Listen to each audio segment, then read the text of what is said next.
پښتونخوا ملي عوامي پارټۍ خوشحال خان کانګرس په دې تالار کې موجود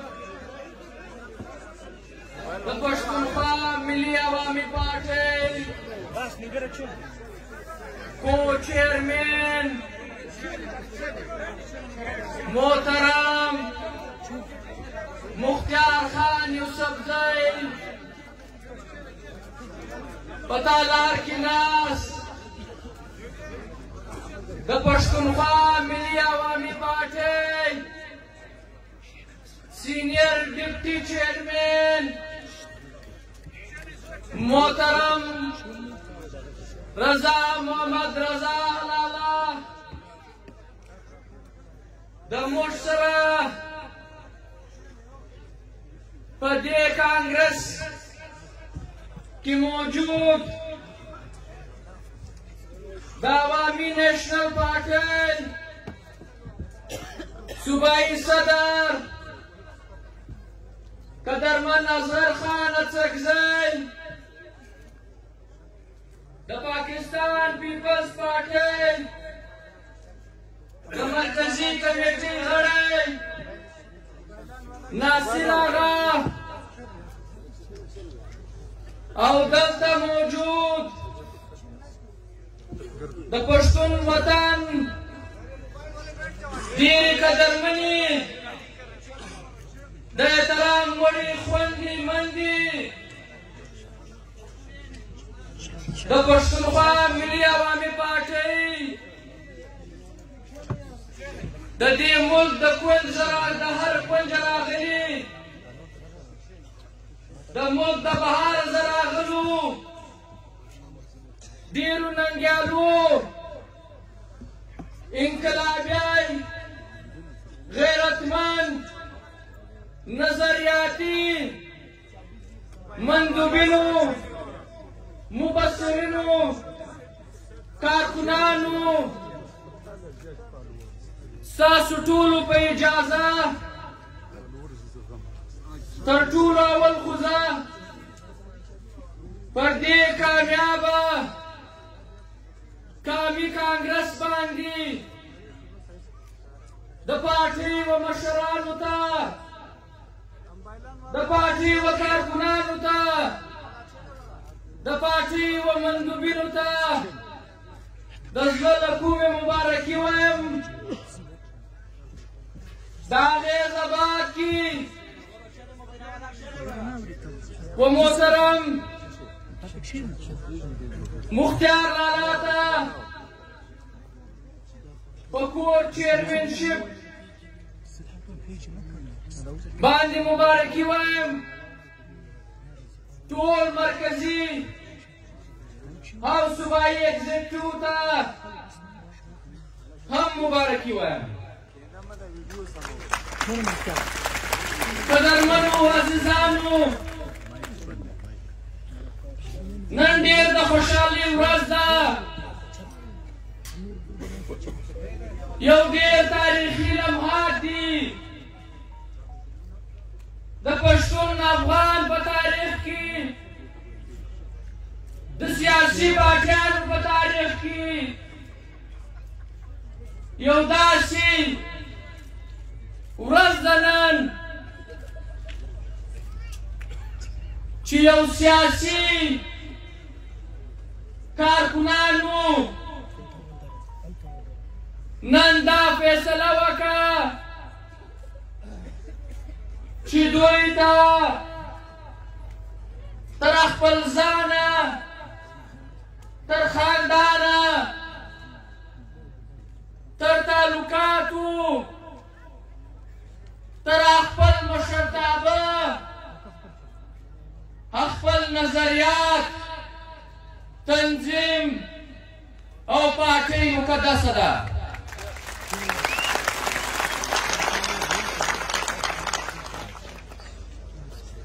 دا د فخر خبره ده د ناستو کارکنانو مشرانو دپاره یا چې هغه زموږ ملګري دي چې هغه د دې کانګرس برخه نه وو د هغو دپاره هم چې نن د پوره پښتون افغان د ټول سیاسي ګوندونو سترګې ستاسو دې کانګرس ته دي. محترم مظهر خان تاسو ته یوه خبره وکړه، دا ستاسو مبارزه، ستاسو سیاست، ستاسو نظریات د دې لوړتیا بیانوي چې د پښتونخوا ملي یوې پارټۍ د کارکنانو دا بیانیه، دا نظریه د ټول پښتون افغان نظریه ده. عزیزانو، نن د دې کال سترګې و تاسو ته دي، نن د دې کال سترګې و دې کانګرس ته دي. هغه په دې هیله باندې دي چې تاسو به په راروان نسل دپاره یو داسې تنظیم تشکیلوئ چې هغه به په صلاحیت او پر خپل توان باندې به د مظلوم او محکوم ملت د ازادۍ دپاره، د سرلوړۍ د برابرۍ دپاره، د ده د ژوند د معیار د لوړولو دپاره، د ګران افغانستان د ملي حاکمیت، د ارضي تمامیت، د خپلواکۍ دپاره یو داسې کوټلي ګامونه به اخلئ چې هغه به په تاریخ کې په زرینو الفاظو یادېږي. عزیزانو، له موږه دا تمه په دې هم ده چې زموږ د ملګرو هغه اخلاص، سرښندنه، هغه د قام او د وطن سره لیونۍ مینه دا ثابتوي چې پښتونخوا ملي پارټۍ د ټول پښتون افغان او د ټولو محکومو قومونو یو نماینده پارټۍ ده. قدرمنو مندوبینو، ملګرو، دلته یوه خبره وسوه چې پښتونخوا ملي عوامي پارټۍ ضد سمراج، ضد استعمار، ضد فیوډالیزم ده.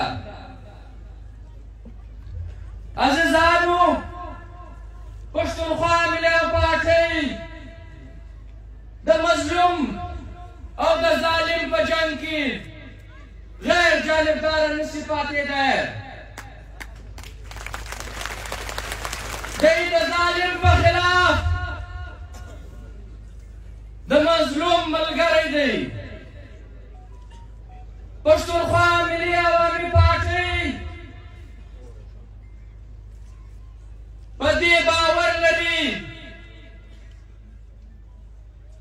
چې موږ په یو فرد په بل فرد باندې، د یو طبقې پر بلې طبقې باندې، د یو قام پر بل قام باندې ظلم، جبر او حاکمیت نه مني. عزیزانو، همدغه بیانیه زموږ د وجود، زموږ د بقا جواز ګرځي. قدرمنو عزیزانو، پاکستان د 5 قومونو یو مشترکه ملک دی. په دې کې پښتون، بلوچ، سندهی، سرایکۍ او پنجابۍ په خپله خاوره پراته دي. یو هم دلته د بل قام غلام نه دی. وسایلو مالک دی دا ملک یو جمهوری فیډریشن دی په فیډریشن کې کامونه سره راغونډېږي او دا فیصله سره کوي چې موږ به یو مرکز جوړو د هغې پس سره کښېني او دا تجویز سره کوي چې کوم اختیارات سیاسي معاشي او داسې تنظیمي اختیارات دا به وفاق ته ورکول کېږي او دا نور اختیارات به د قانونو پر بنیاد جوړه سوي هغه صوبو ته ورکول کېږي خو د بدمرغه پاکستان نه جمهوري سو نه فیډریشن سو او نه پاکستان د ټولو قومونو یو مشترکه ګلدسته سوه عزیزانو نن زموږ وطن دا غلام دی نن زموږ قام دلته غلام دی نن موږ وسایل د پردیو په لاس کې دي په دې ملک کې زموږ ژبې ته زموږ کلتور ته زموږ مشرتابه ته زموږ هغه اتلانو ته یو احترام نشته عزیزانو افغانستان زموږ پلارنی وطن دی د ټول پښتون افغان مرکزه ده دا نشي کېدلی چې په پاکستان کې پراته پښتانه د افغانستان ځلا تعلق شي په افغانستان باندې د پاکستان ایران روس امریکا او د نړۍ نور ملکونه د ژغا اختیار لري او په پاکستان کې پراته په کروڑونو پښتانه دا به د افغانستان په حق کې ژغا نه کوي دا نشي کېدلی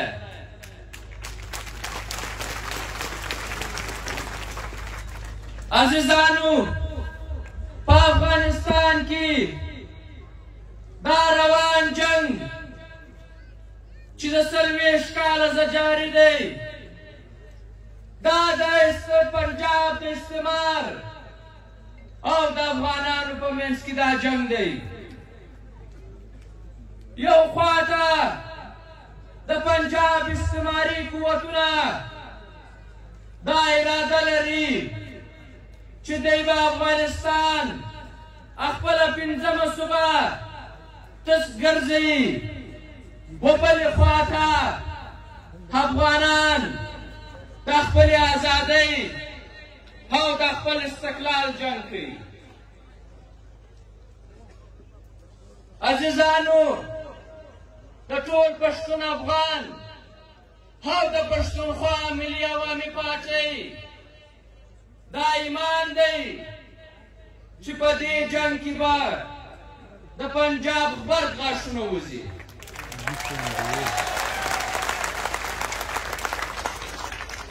قدرمنو عزیزانو دا کانګرس په داسې خاص حالاتو کې کېږي چې یو خواته په ملک کې بدترین امریت دی آئین او قانون تر پښو لاندې شوی دی پارلمان عدلیه میډیا ازاده نه ده په ملک کې ګراني ده بد امني ده دهشتګردي ده. پښتون خاوره چې د بولانه تر چتراله اټک میاوالی پکښې دا په وینو لمبل کېږي. عزیزانو نن د سوات رانیولي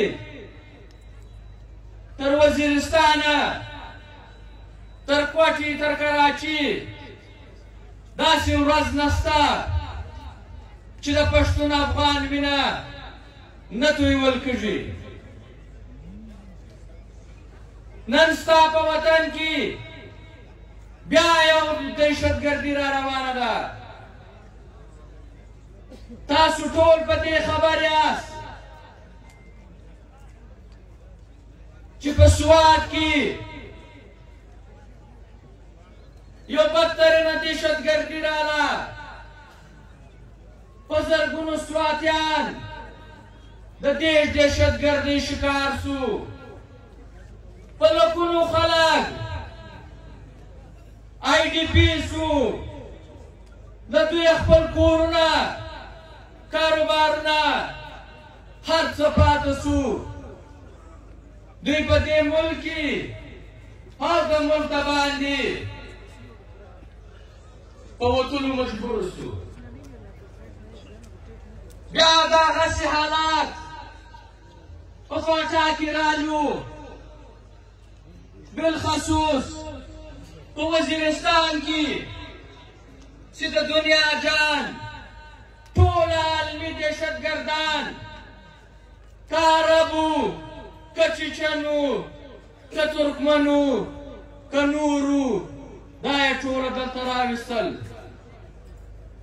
دلته یې ټریننګ سنټران جوړ کړو، پیسې یې ورکړې، وسلې یې ورکړې، دا اختیار یې ورکړئ که څوک وزنئ، که دماکه کوئ، که ټارګېټ کیلینګ کوئ، که بته غواړئ، که د چا پر کور ورننوځئ، تاسو ته اختیار دی. بیا چې دنیا ولیدله چې پاکستان د عالمي دهشتګردو یو مرکزه جوړه سوه، نو بیا یې غږ په وکړئ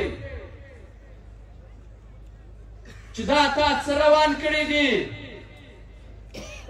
په 2014 کې په 14 دسمبره په آرمي پبلک سکول کې یو ډېره دردناکه دهشتګرده حمله وسوه چې په هغه کې د 1.5 سلزه زیات پښتانه بچي شهیدان کړل سو.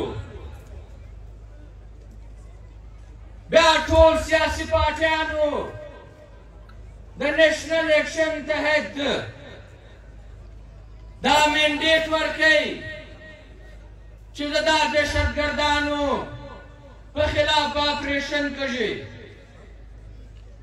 عزیزانو دا اپریشن چې د دهشتګردانو په خلاف به کېدی دا د پښتنو په خلاف وسو. د پاټا د وزیرستان په لکونو کورونه دا یې په بمانو والوزول، تجارتي مرکزونه یې ختم کړل، مارکیټونه یې ونړول، په زرګونو وزیرستانیان دا یې په شهادت ورسول او په لکونه یې مجبوره کړل چې دوی د IDPs کیمپ ته لاړ شي. نن دا پښتون افغان له تا دا سوال کوي، آیا دا اپریشن چې تا د دهشتګردو په خلاف کولی ته موږ ته راوښوه چې تا کم دهشتګردان په دې کې نیولي یاد یې مړه کړي. تا هغه ټولو ته لاره ورکړه و محفوظ المقاماتو ده دوی منتقله کړل او نن یې تاسو ویناست یو نام نهاده پښتون جرګه جوړه کړې ده د فیض احمد د جنرال فیض احمد په سربراهۍ کې چې هغه به د هغه دهشتګردو سره چې دوی دا دعوه کوله چې دا موږ د دې وطنه شړلي، موږ دا ټول ختم کړي، موږ دا ټول وزلي دي، نن د هغوی سره معاهده روانه ده چې راسئ بیا تاسو ته پښتون وطن درلاس کوو، تاسو ته وسلې درکوو، اختیارات درکوو، بیا د پښتون په وینو باندې لوبې وکړئ. عزیزانو، زموږ ګران وطن، زموږ د نیکهګانو وطن، زموږ ګران افغانستان نن د جبر لاندې دی. زموږ ملي سټیټ، زموږ تشخص، زموږ شناخت، زموږ غرور، زموږ هر څه تر پښه لاندې سوي دي. دا ته په دې ساده دغه کې به نه ګورو. هلته خبره د حکومت د نیولې نه وه، هلته خبره د ډاکټر اشرف غني د وتلو نه وه، هلته خبره ستا د ادارو وه، هلته خبره ستا د بند کمال خان د کجکۍ وه، هلته خبره ستا د وسایلو وه، هلته خبره ستا د ترقۍ وه، ستا د سیالۍ وه، ستا د ډیپلوماټیک تعلقات وه، هلته خبره ستا د دوستۍ وه، هلته خبره ستا د هغه معیشت وه چې هغه په دې ملک پاکستان زیات مضبوطه وو، هلته خبره د شعور وه، هلته خبره د بیدارېدو وه، هلته خبره د افغان د سرلوړۍ وه، هلته خبره د تعلیم وه، د سیاست وه، د سیالۍ وه، د برابرۍ وه، هلته خبره د انسانیت وه، د مسلمانۍ وه. نن ستا هر څه له منځه لاړو، ستا هغه رپانده بیرغ چې په ټول جهان کې به رپېدی، نن هغه بیرغ نسته. ستا هغه ملي سرود چې د افغان په سرلوړۍ کې، په مبارزې کې، د افغان په جنګونو کې به دې یو ډېر عام کردار ادا کوئ، د خلکو جذبې بیرغ پورته کولی، نن هغه ملي سرود له منځه لاړی. نن ستا هغه نوم د تاریخي افغانستان نوم نن هغه نسته، نن ته بې شناخته، نن ته بې کوره، نن ته بې مرکزي یې. عزیزانو، دا د تاریخ جبر دی، دا زموږ غلامي ده چې نن په بار کې یو پاکستانی اوسي، ودته ویل کېږي پاکستاني نژاد پلانکی. نن موږ افغان نسو ویلی ځان ته، تر دې بدترینه غلامي بل نسي کېدلی، تر دې بدترینه استعمار بل نسي کېدلی. نن په جهان کې د انسانیت خبره کېږي، نن په جهان کې چې خلک ملکونو ته لاړ شي، هلته وخت تېر کړي، هغوی ته شهریت ورکول کېږي. تا افغانستان په وار واره نړولی دی، تا افغانان په دې مجبوره کړي دي چې دا کډوال شي. نن دلته هغه افغانان چې په خپل افغان تاریخي خاوره چې فرهنګي استعمار تقسیم کړې وه، په خپل وطن باندې د خپل عزیزه سره، د خپل کریمه سره، په خپلو وسایلو باندې پروت، نن ته دلته د شهریت نه ورکوې. نن هغه افغان کډوال چې د بدرۍ سره، د غربت سره، د بدحالۍ سره، د لوږې سره، د ناجوړۍ سره مخامخ دي نن هغه افغان کډوال په دې ګېټو په دا د جبر لاین ډیورنډ کرښه باندې بې عزته کږي بدتیز نقصل کږي او د دې ملک په ښارونو کې په جیلونو کې ستا خوندې مندې سپین سرې سپین ږیرې شملوار ستا په جیلونو کې دي د دوی تر غیر انساني غیر پښتني غیر عیني داسې عملونه کېږي چې هغه د بیان وړ نه دي. عزیزانو، د پښتونخوا ملي پارټۍ کارکنانو، تاسو بختور یاست. په دې ویاړ وکړئ چې تاسو د هغه ملي شهیدانو، هغه ملي کاروانانو، د هغه اتلانو غازیانو وارثان یاست. د خانه شهید عبدالصمد خان اڅکزي، د ملي شهید عثمان خان کاکړ، د لوی استاد بابا افغان، محترم رحیم صاحب، د محترم شیر علي باچا، د محترم لوی پوهان سعید کمال خان شیرانی، د محترم عبدالرزاق دوتانی صاحب، او ورسره په فخر باندې دا خبره کومه چې تاسو د مختار لالا په شکل، د رضا لالا په شکل، د بابت لالا په شکل، د ژوندي کاروانانو، د ژوندي اتلانو تاسو وارثان یاست، تاسو بچیان یاست. دا زموږ دپاره د فخر خبره ده. عزیزانو، پښتونخوا ملي عوامي پارټۍ د ټول پښتون افغان د وطن او د ولسونو خبره کوي. موږ د خپل کام د وحدت خبره کوو، د یووالي خبره کوو، د خپلې خاورې د وحدت خبره کوو. په دې لړ کې پارټۍ په 2022 کې په مارچ کې په بنو کې په 11 12 14 تاریخ د پښتون کام تر څارنې لاندې یو قومي پښتون قومي جرګه راوغوښته. په هغه کې د مشترک عوامي نیشنل پارټۍ، قومي وطن پارټۍ، نیشنل ډیموکریټک موومنټ، پښتون تحفظ موومنټ، زموږ د وطن دا نور جماعتونه، که هغه جماعت علما اسلام ده، که هغه د مشترک پاکستان پیپلز پارټۍ، مسلم لیگ نور او داسې نور پارټیانې وې، د هغوی دا د پښتنو نمایندګان له موږ سره په دې جرګه کې شرکت وکړئ.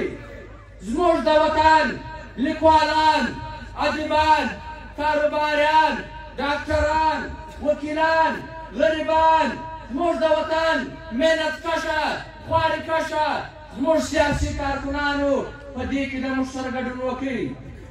دا یوه ډېره نماینده او لویه قامي جرګه وه. د دې ډېر تاریخي پرېکړې وې. نن موږ له دې سټېجه دا اعلان کوو چې پښتونخوا ملي پارټۍ به د بنو قامي جرګې هغه اعلامیه د عملي کولو لپاره عملي اقدام اخلي.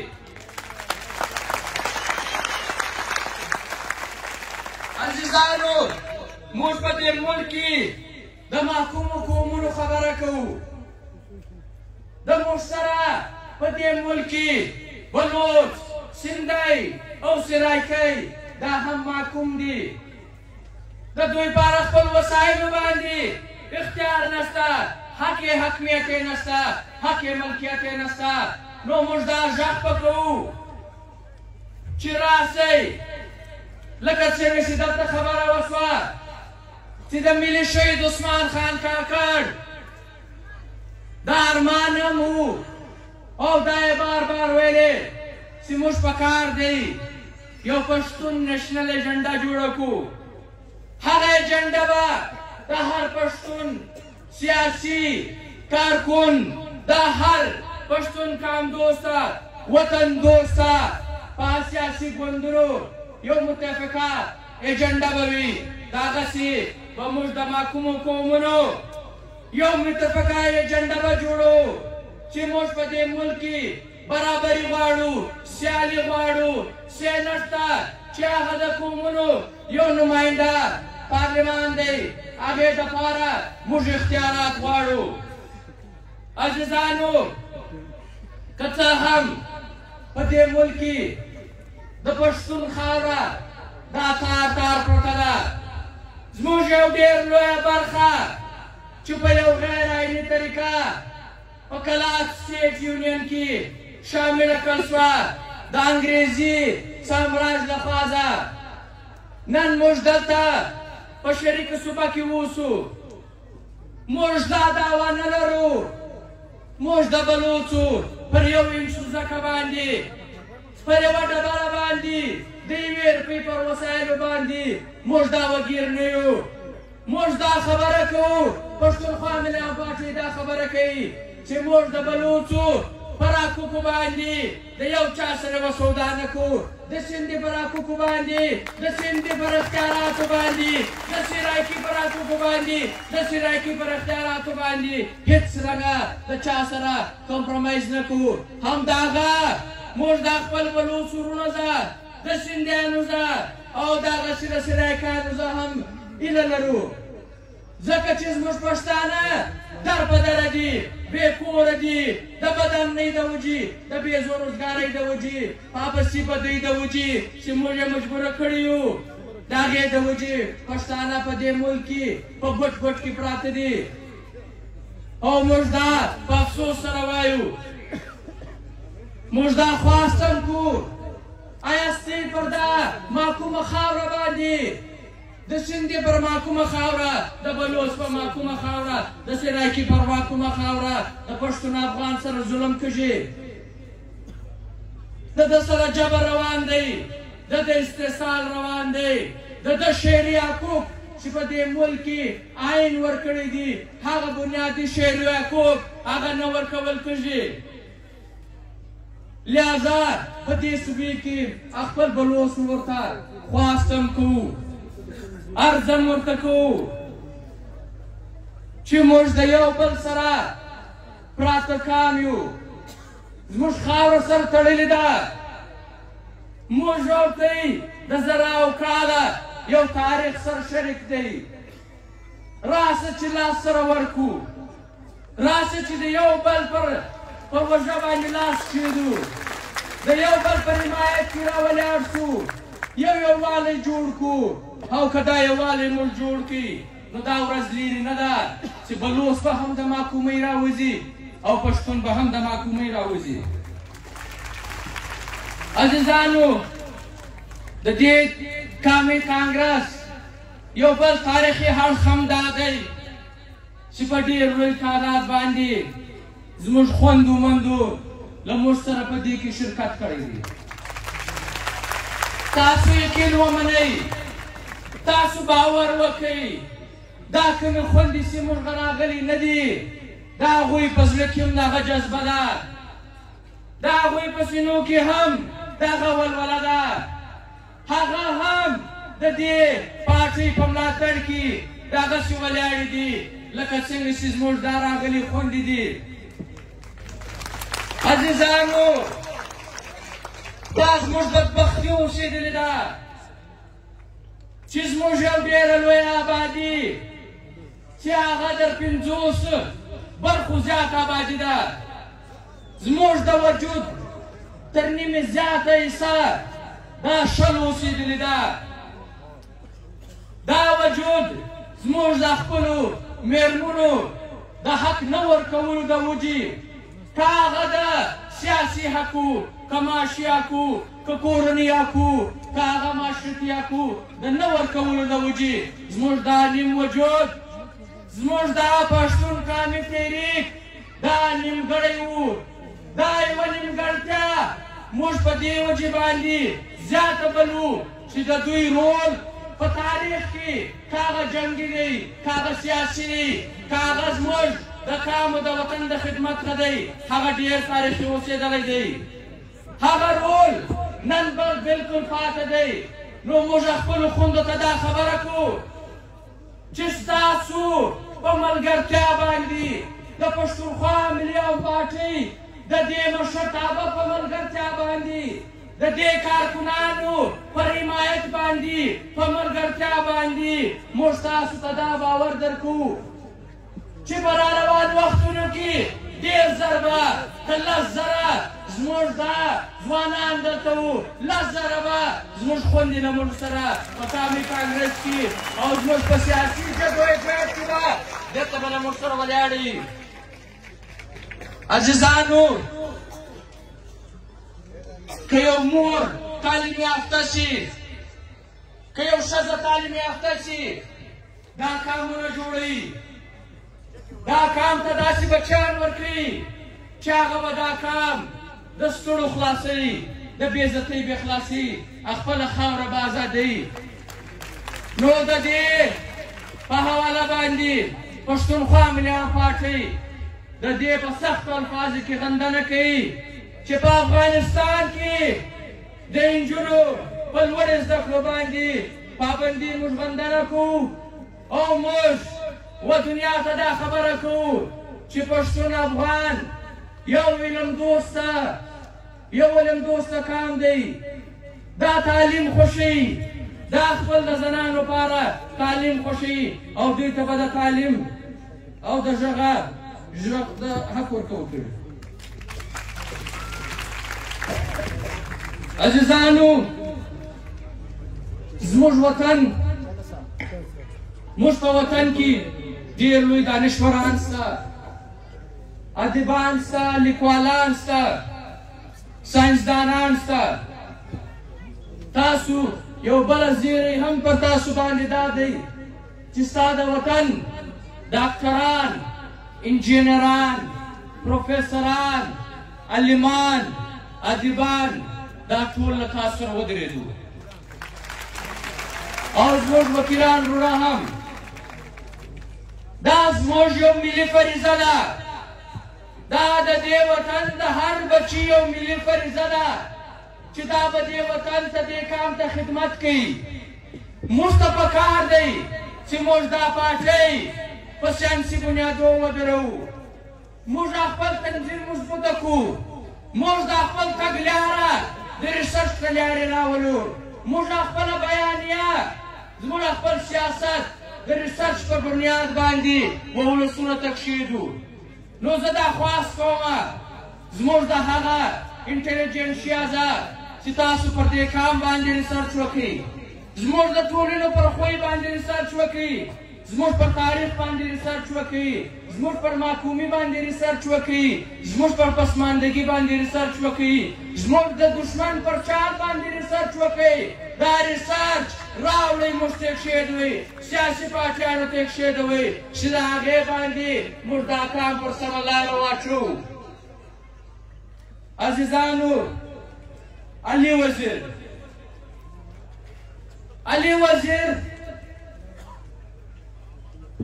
د هغه کورنۍ سره تعلق لري کومې کورنۍ قربانیانو، د کومې کورنۍ چې دا قربانیانې عظیمې قربانیانې چې د دې قام او د وطن لپاره ورکړي دي، علي د هغه خاندان سره تعلق لري. علي په جیل نه دی چا څوک یې نسي راګرځولی، علي په جیل څوک نسي ماتولی، دا یو افغان بچی دی. البته دا د زموږ دپاره یو پیغور دی چې دا کورنۍ چې د دې کار دپاره سرښندنې کړي دي، دا غیرتي بچی چې د خپل د کار د غږ پورته کولو په سزا کې نن په زندان کې ناست دی او موږ نن بېوسه یو. عزیزانو، دا علي د کورنۍ قاتلان، د علي د کورنۍ قاتلان دا د پښتون افغان ازلي دشمنان دي. دا د پښتانه قام سره د پښتونولۍ سره د دوی هیڅ قسم تعلق نشته. دا د پنجاب د استعمارګرو یو قوت دی چې هغه پښتونه خاوره غلام ساتلو غواړي. نو موږ د ټولو سیاسي قوتونو څخه سیاسي پارټیانو څخه تحریکونو څخه دا خواست کوو چې راسئ لاسونه سره ورکړو د علي لپاره په دې وطن کې د تعلیم لپاره د روزګار لپاره د صحت لپاره د هغه بنیادي حقوقو لپاره یو مهم وچلوو او دا د هغه زموږ نیشنل ایجنډا کامي اهدافو کې یو کوچنی دغه شامله کړو. عزیزانو د پښتونخوا ملیان پارټۍ کارکنانو که څه هم موږ هر څوک تاسو ته آفرین ووایو دا بیا هم کمه ده. ته دا باور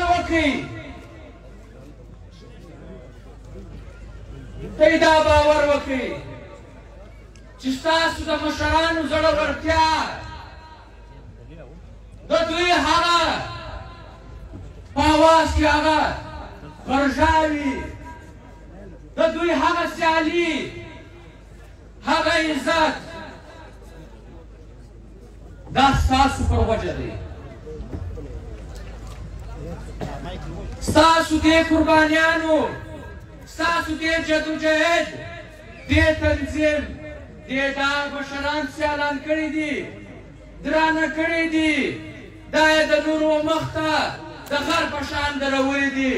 نو تاسو ته په دوو لاسو باندې موږ سلام کوو. نن موږ دا هوډ وکړي چې موږ به د پښتونخوا ملي عوامي پارټۍ د منشورو د آئین مکمله پابندي کوو. دا موږ خپل د دې پارټۍ سره د دې قام سره یو کول کړی دی یو وعده مه کړې ده چې موږ به دا خپل دې مقدس آئینه د دې مقدسه منشوره سرغړونه نه کوو. زما دا یقین دی که موږ د دې سرغړونه وکړو نه به موږ تاریخ معاف کړي نه به موږ دا قام معاف کړي. تاسو د لر بر افغان دا وکیل یاست. تاسو د ټولو ولسونو د غریبانو د مظلومانو د پښتون افغان وارثان یاست. ستاسو دا خوی دا د کمال دی چې تاسو د چا سره هیڅ نفرت نه ساتئ. تاسو د اختلافات په نظر کې د چا سره نفرت نه کوئ. تاسو د دوی چې دسې مخالفه یي تاسو د هغه د حق خبره هم کوئ د هغوی د سیالۍ خبره هم کوئ د هغوی د پرمختیا خبره هم کوئ. قدرمنو وروڼو مختار لالا دا یو لقب د ملي شهیدګاه شهید عثمان خان کاکړ ته ورکړی و. د ده پر وینا باندې محترم مرکزي سکریټري عیسی لالا دا په تحریر کې لیکلی و چې ملي شهید عثمان خان کاکړ نن د ده په تجویز باندې زه د پارټۍ لخوا د مشرتابه لخوا دا موږ اعلان کوو چې شهید عثمان خان کاکړ به په پارټۍ په دغه کې د ملي شهید افغان شهید پر نامه نومول کېږي.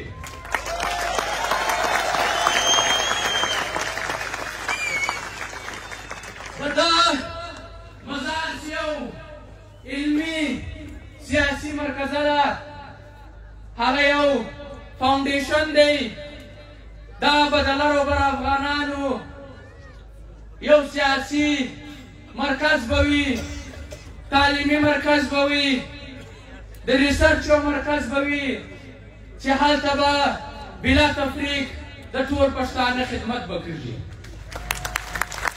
په اخره کې زه د PSO چې د پښتونخوا ملي پارټۍ د ملا یو هډ دی. دې PSO و پارټۍ ته ډېر ستر مشران ورکړي دي. دا د پارټۍ یو پوهنتون دی، یو فیکټري یې ده. د دې شازلمیانو په وخت بار بار په خپلو وختونو کې سرښندنې هم کړي دي، جیلونه هم وړي دي، قربانیان یې ورکړي دي. نن په دې تاریخي کانګرس کې د PSO ځوانانو د دې مندوبینو ډېر لوی خدمت کړی دی. زموږ د پارټۍ مشران چې هغه د کمیټۍ ممبران وو، هغه مشران وو، زموږ کارکنان که هغه فیډرل فعاله کمیټۍ کې وو، که په سکیورټي کمیټۍ کې وو، که په خوراک کمیټۍ کې وو، موږ د هغه کور ودانۍ کوو. د هغه کورونو د جنوبي پښتونخوا د هغه ولسونو چې د هغوی کورونه په کوټي ښار کې شته، دا مندوبینو چې کم و بیش 12,200 دا رجسټر شوي دي، او هغه 2,000 زموږ مبصرینو دوی ته خپل د کور دروازې خلاصې کړې، خپل زړونه خلاص کړو، په وران تندي باندې د دوی استقبال وکړي، خدمت یې وکړي. زموږ هغه موندو هغه خویندو ته مفرین وایو چې د دې پښتنو افغانانو د دې کارکنانو خدمت یې وکړي. په دې تاریخي قومي کانګرس کې خپله یو برخه واچوله. ورسره زموږ د وطن هغه کاروباري خلک، هغه تنخواداره، هغه غریبان، داسې خلک هم شته چې هغه روزانې والا وو، هغه بچیان چې د ځان د اختر پیسې یا د یو داسې د انعام په شکل یو چا پیسې ورکړي وې، دوی پټې کړي وې. دا یې مشترکه زموږ لپاره دا ډېر لویه خبره ده. زموږ دا حق موږ نشو ادا کولی. خدایه وکړه که موږ د پښتون افغان د حقوقو دستبرداره شو، د دې دستبرداره شو، نو خدای به موږ نه کړي مات او دا کار به موږ نه کړي پات.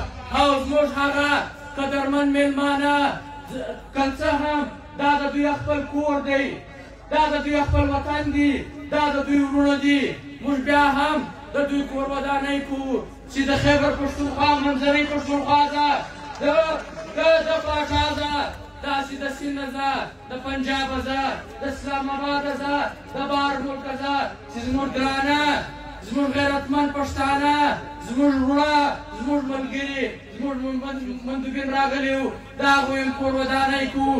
او زموږ د مشرتابه کور ودانۍ کوو چې تاسو نن یو تاریخي کانګرس وکړئ. ستاسو په مشرتابه کې یو داسې قومي، داسې تاریخي، داسې نماینده کانګرس وشو چې دا به تاریخونه یاد ساتي. دلته ځوانانو ته، دلته خویندو ته، دلته هغه محکومو ته، مظلومانو ته، غریبانو ته، دانشورانو ته، و ټولو طبقو ته هلته حق ورکول شو، نمایندګي ورکول شوه. نو په اخره کې زه ستاسې کور ودانۍ کومه او دا باور ورکوو چې موږ پښتونخوا ملي پارټۍ به همیشه د پښتون افغان په دغه کې به په سر کې ولاړو. یوه خبره مې ویره شوه، زموږ سوشل میډیا کار ورکران، دا نیوز چینلان په سوشل میډیا باندې دي، د هغه کارندو ته، انتظامیه ته، پولیس ته او د سپورټس ډپارټمنټ و هغه عهدهدارانو ته چې موږ ته دا سټیډیم راکړي. ځینې انتظامیه چې دلته زموږ سره هر قسم تعاون کړی دی، که هغه په هره والۍ موږ یې کور ودانۍ کوو. او د میونسپل کارپوریشن و نمایندګانو ته موږ قربانۍ وایو چې دوی د موږ سره تعاون وکړي او دا کامي تاریخي کانګرس یې کامیابه کړي او د نیک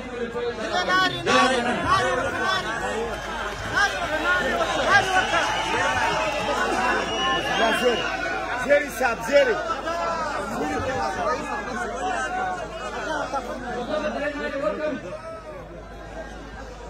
پښتونخوا ملي عوامي پارټۍ